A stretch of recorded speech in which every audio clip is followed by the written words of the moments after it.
+2 political സയൻസിലെ പുതിയൊരു ചാപ്റ്ററിലേക്ക് പോവുകയാണ് നമ്മൾ. 13ാമത്തെ ചാപ്റ്റർ ആയിട്ടുള്ള ആൾട്ടർനേറ്റീവ് സെന്റേഴ്സ് ഓഫ് പവർ എന്നുള്ള പാഠമാണ് നമ്മളിന്ന് പറയുന്നത്. ബദൽ അധികാര കേന്ദ്രങ്ങൾ എന്ന് മലയാളത്തിൽ പറയും. അതായത് കഴിഞ്ഞ ചാപ്റ്ററിൽ നമ്മൾ പഠിച്ചത് എന്താണ്? US ഹെജ്മണിയെ കുറിച്ചാണ്. അതായത് US എങ്ങനെയാണ് അവരുടെ പവർ ഉപയോഗിച്ചുകൊണ്ട് മറ്റ് രാജ്യങ്ങളെ അല്ലെങ്കിൽ ലോകത്തെ നിയന്ത്രിക്കുന്നതെന്നാണ്.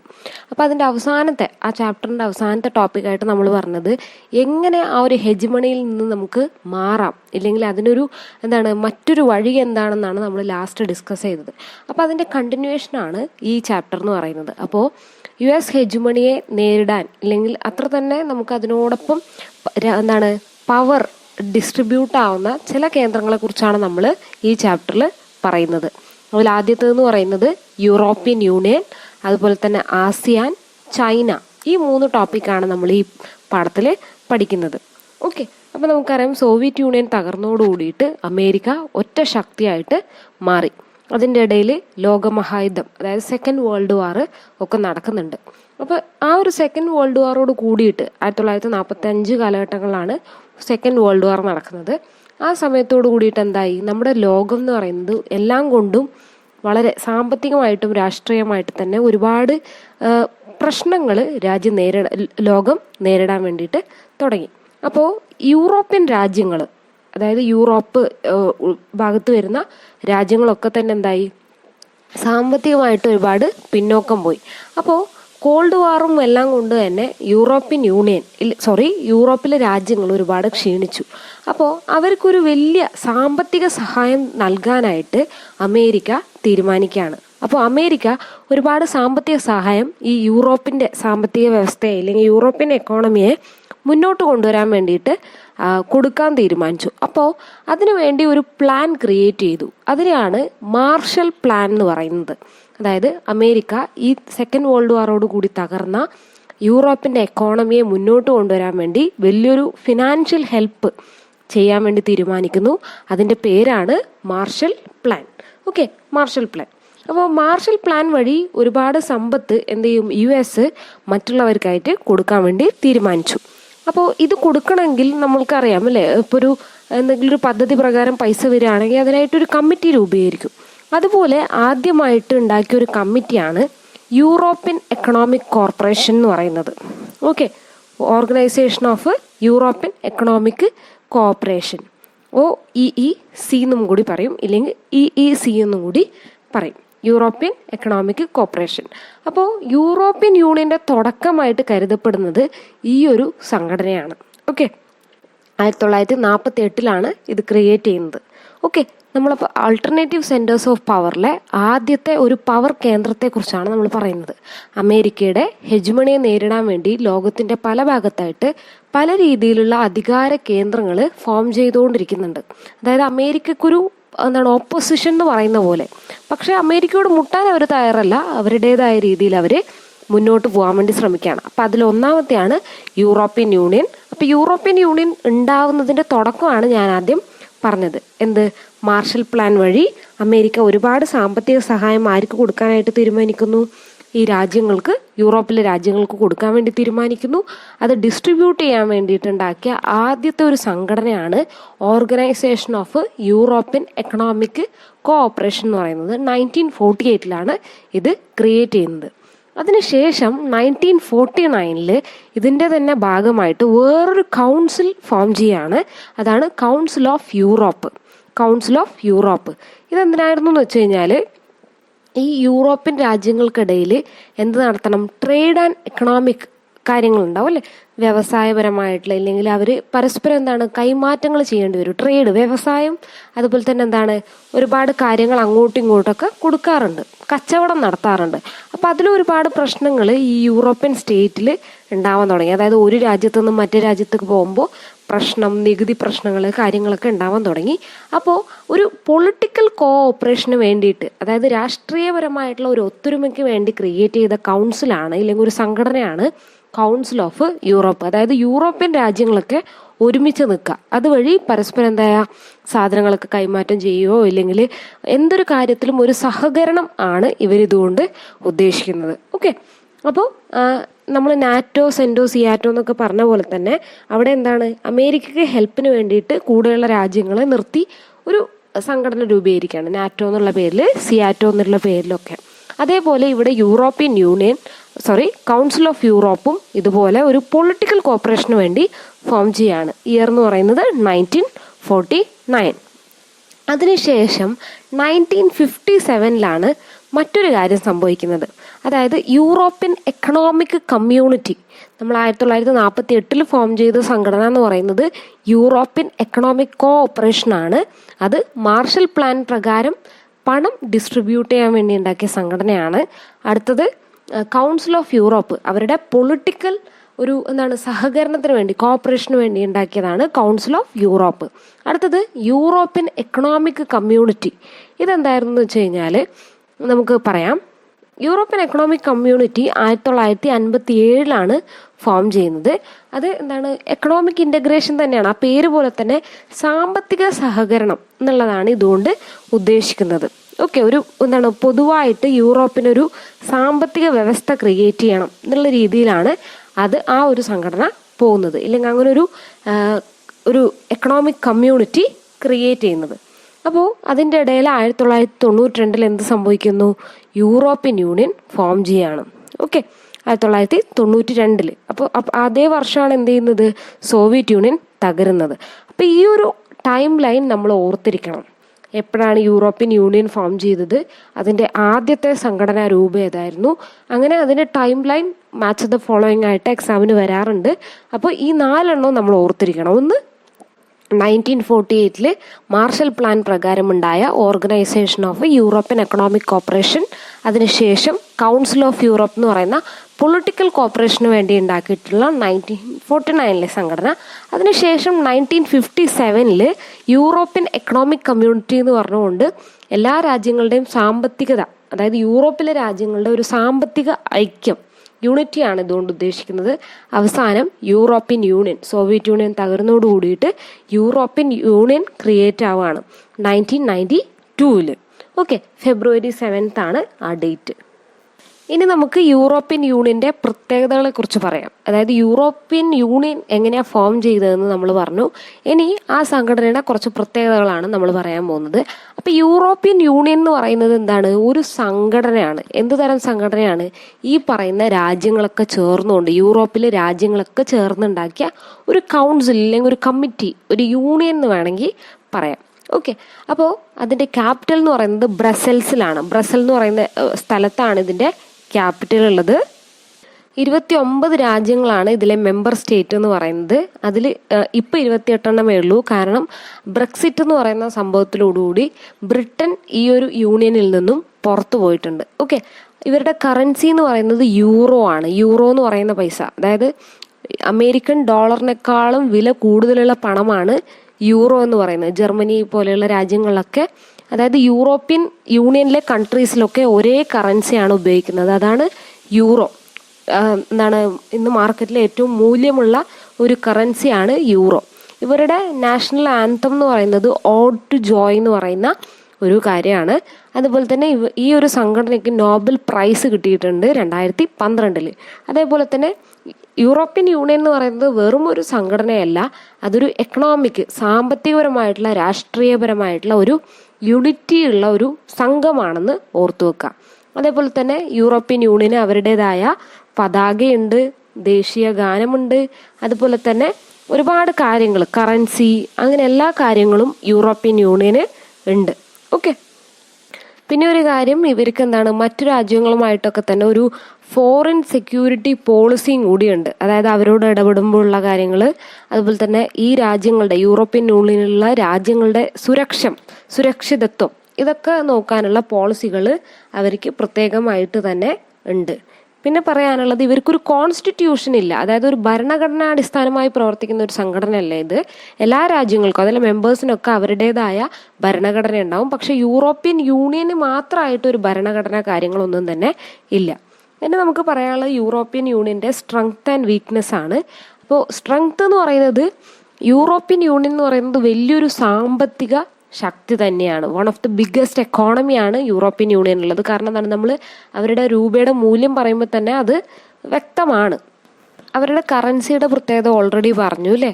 Euro is a threat to US$ എന്ന് പറഞ്ഞു കഴിഞ്ഞാൽ US$-നേക്കാൾ മൂല്യമുള്ള പണമാണ് യൂറോ.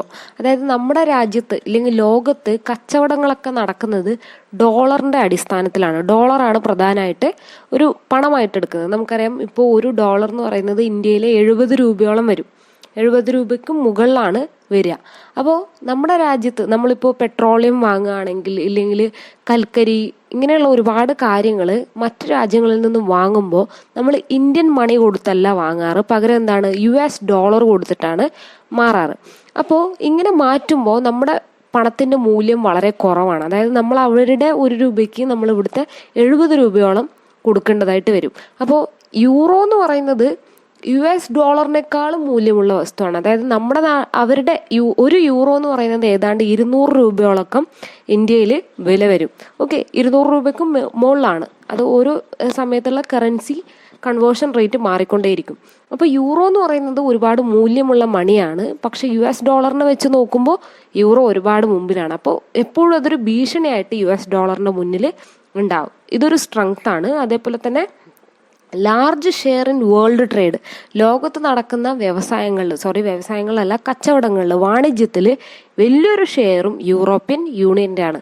അതുപോലെ തന്നെ WTO, G7, G20 പോലെയുള്ള സംഘടനാ കാര്യങ്ങളിലൊക്കെ തന്നെ വലിയൊരു റോള് തന്നെ യൂറോപ്യൻ യൂണിയന് ഉണ്ട്.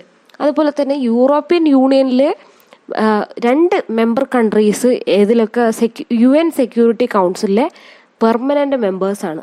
അതായത് UN സെക്യൂരിറ്റി കൗൺസിൽ എന്ന് പറയുന്നത് ഐക്യരാഷ്ട്ര സംഘടനയുടെ സ്ട്രക്ചർ നമ്മൾ പിന്നീട് പഠിക്കും. അതിൽ ഓരോ തരം കൗൺസിലുകളുണ്ട്. ഇപ്പോൾ സെക്യൂരിറ്റി കൗൺസിൽ, ജനറൽ അസംബ്ലി പറഞ്ഞ് ഒരുപാട് അതിൻ്റെ സബ് ഗ്രൂപ്പുകളുണ്ട്. അപ്പോൾ അതിൽ ഏറ്റവും പ്രധാനമാണ് UN സെക്യൂരിറ്റി കൗൺസിൽ എന്ന് പറയുന്നത്. അതിൽ പ്രധാനമായിട്ട് 5 മെമ്പേഴ്സാണ് ഉള്ളത്, 5 പെർമനന്റ് മെമ്പേഴ്സ്. അതിൽ 2 ആരുടേതാണ്? ഈ പറയുന്ന യൂറോപ്യൻ യൂണിയൻ്റേതാണ്. അത് ഒന്ന് യുണൈറ്റഡ് കിങ്ഡം, അതായത് ഇംഗ്ലണ്ട്, അതുപോലെ തന്നെ ഫ്രാൻസ് ആണ്.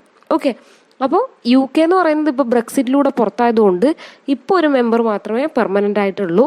അതും കൂടി ഓർക്കാം. ഓക്കെ, അതുപോലെ തന്നെ ഒരുപാട് എന്താണ് പെർമനന്റ് മെമ്പേഴ്സ് അല്ലാത്തവരും യൂറോപ്യൻ യൂണിയനിലെ മെമ്പർ കൺട്രീസ് സെക്യൂരിറ്റി കൗൺസിലിൽ ഉണ്ട്. അപ്പോൾ എന്താണ് ഒരു തീരുമാനം ഇപ്പോൾ ഐക്യരാഷ്ട്ര സംഘടനയിൽ സഭയിൽ എടുക്കുകയാണെങ്കിൽ ഇവരുടെ അഭിപ്രായത്തിനൊക്കെ വലിയ വാല്യൂ തന്നെ കിട്ടും. അപ്പോൾ ഒരു യൂറോപ്യൻ യൂണിയൻ്റെ ഐഡിയോളജി ഇല്ലെങ്കിൽ അവരുടെ ആവശ്യം എന്താണോ അത് നേടിയെടുക്കാനായിട്ട് വളരെ ഈസി ആയിട്ട് സാധിക്കും എന്ന് മനസ്സിലാക്കാം. അതുപോലെ തന്നെ combined EU military is the second largest in the world. അപ്പം നമ്മൾ ആദ്യം പറഞ്ഞു അമേരിക്കയുടേതാണ് ലോകത്തിലെ ഏറ്റവും വലിയ സൈനിക ശക്തി എന്ന്.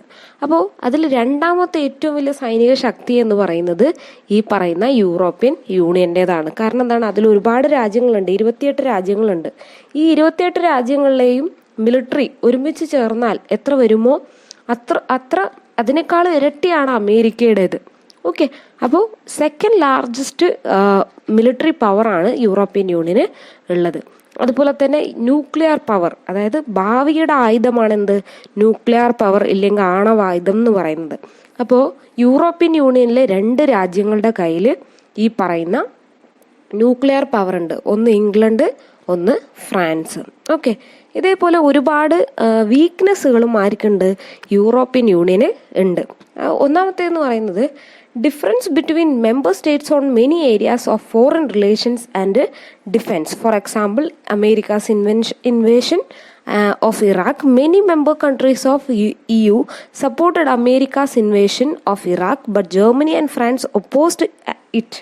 Denmark and Sweden opposed the adoption of euro as its common currency. അതായത് ഈ പറയുന്ന യൂറോപ്യൻ യൂണിയൻ്റെ അകത്ത് തന്നെ ഒരുപാട് പ്രശ്നങ്ങളുണ്ട്. ചില കാര്യങ്ങളിലൊക്കെ അവർ പരസ്പരം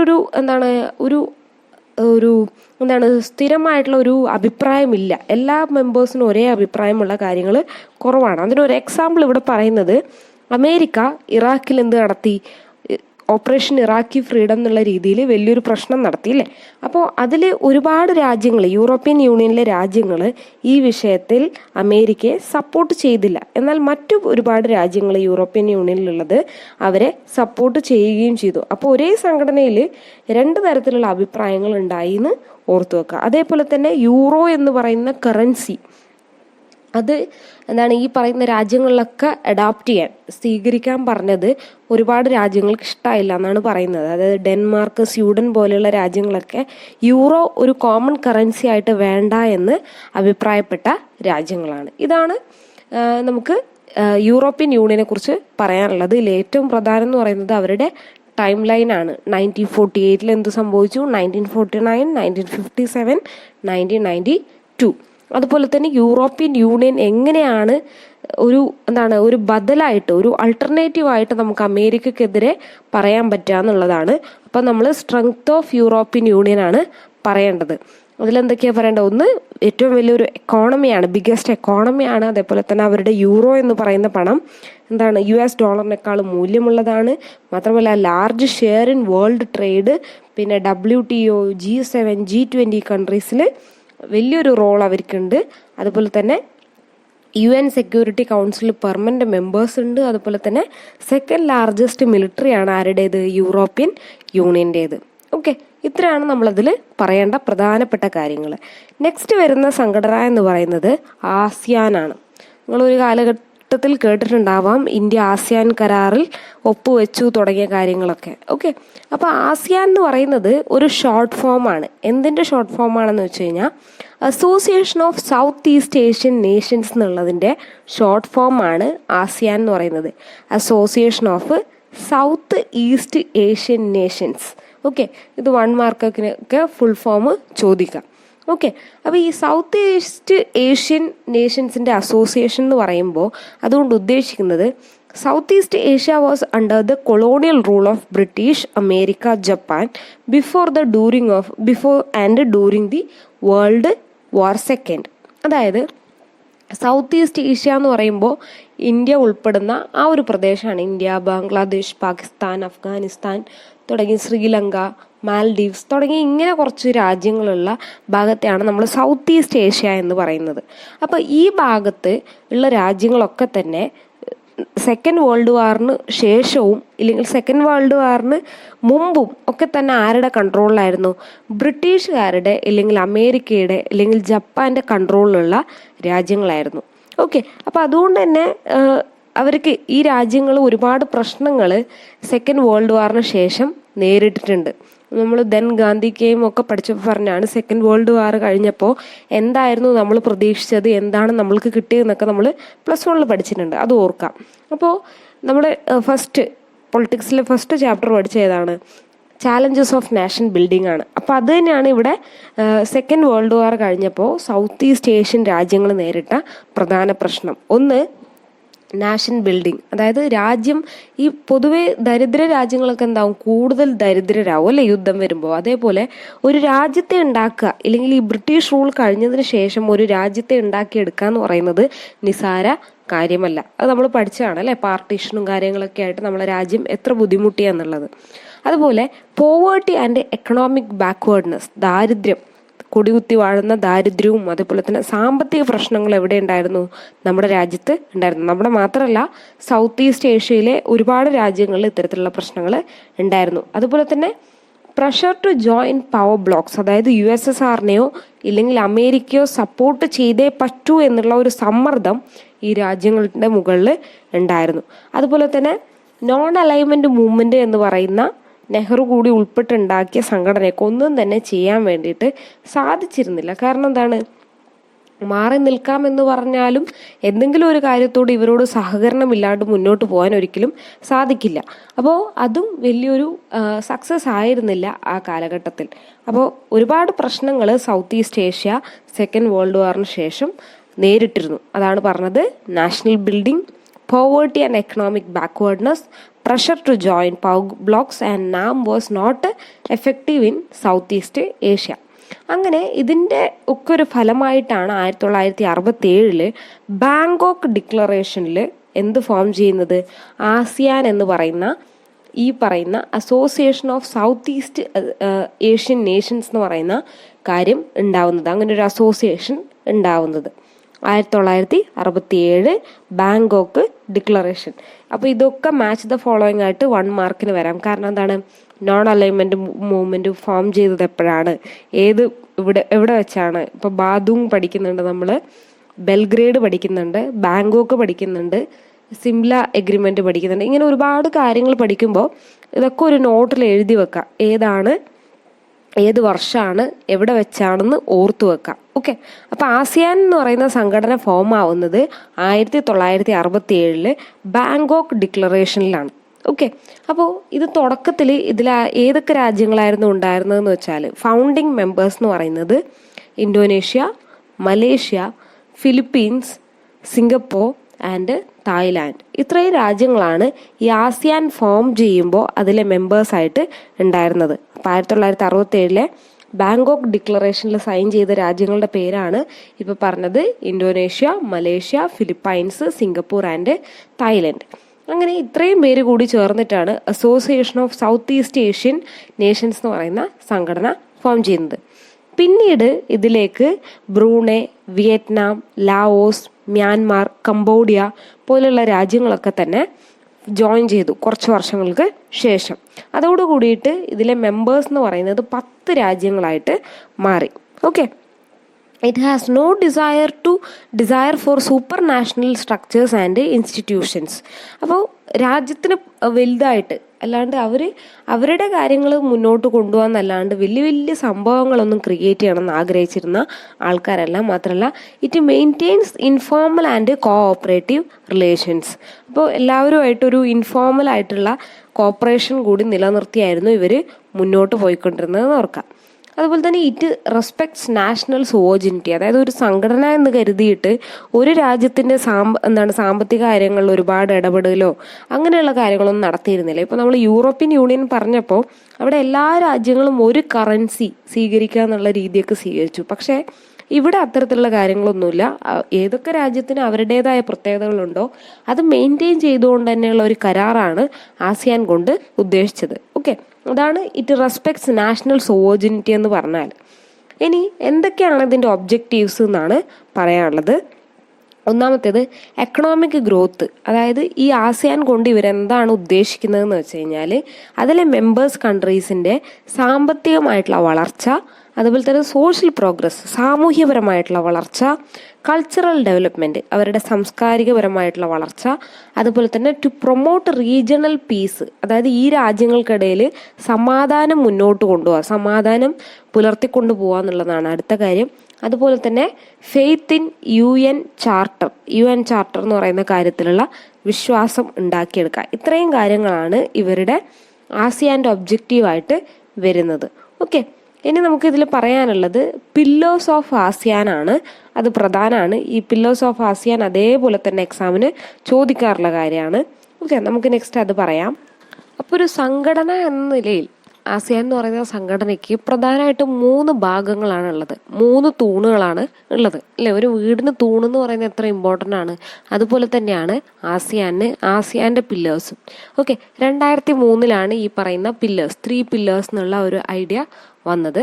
അതിൽ 3 ഏതൊക്കെയാന്ന് വെച്ചാൽ, first one ASEAN security community, രണ്ടാമത്തത് ആസിയാൻ എക്കണോമിക് കമ്മ്യൂണിറ്റി, മൂന്നാമത്തത് ആസിയാൻ സോഷ്യോ കൾച്ചറൽ കമ്മ്യൂണിറ്റി. ഇത് 3 അവരുടെ 3 പില്ലേഴ്സ് എന്ന് പറയുന്നത്, ഇല്ലെങ്കിൽ 3 പ്രധാനപ്പെട്ട തൂണുകൾ എന്ന് പറയുന്നത്.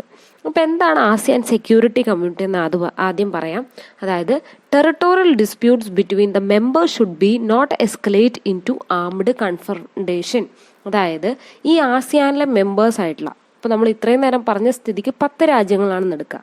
ഈ 10 രാജ്യങ്ങൾക്കിടയിൽ എന്തുണ്ടാവരുത്, പരസ്പരം എന്തെങ്കിലും തർക്കങ്ങളുണ്ടെങ്കിൽ, അതിർത്തിയുടെ പേരിൽ തർക്കങ്ങളുണ്ടെങ്കിൽ അതിലെന്തിലേക്ക് മാറരുത്, ആംഡ് കൺഫ്രണ്ടേഷനിലേക്ക് മാറരുത്. അതായത് ആയുധം എടുത്തുകൊണ്ടുള്ള ഒരു ഫൈറ്റിലേക്ക് പോകരുത്.